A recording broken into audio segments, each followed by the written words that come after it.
જય માતાજી બધા ખેડૂને। આજ જે વાત કરવાના છે આપણે ખેતી વિશે કરવાના છે।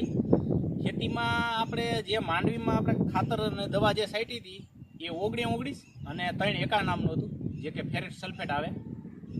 એટલે એનેથી શું છે કે આપણે માંડવીમાં પાણી લાગી ગયું હતું એટલે કારી પણ થઈ જાય અને થોડુંક વધ પણ કરી જાય। એટલે તમે જુઓ આ માંડવી કે વધ કરી છે અને શું રિઝલ્ટ છે।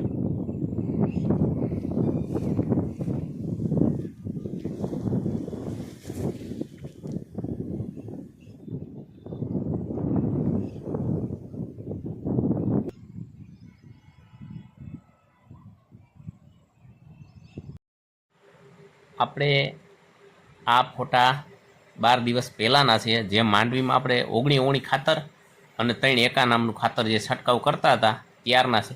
ત્યાં આપણી માંડવીને પાણી લાગી ગયું ને એટલે પીરાશ પડી ગઈ હતી, એટલે આપણે છાંટી દીધા પછીનું રિઝલ્ટ બહુ સારામાં સારું છે। જુઓ તમે આ કેવું રિઝલ્ટ છે।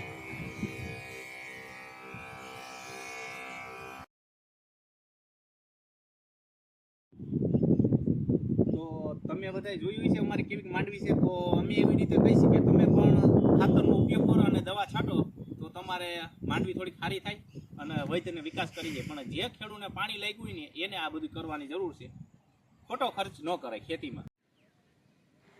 ખેડૂત ભાઈઓ, આ માંડવીના પાંદડા શું કહે છે ને એ તમે મને કહેજો જરૂર ને જરૂર।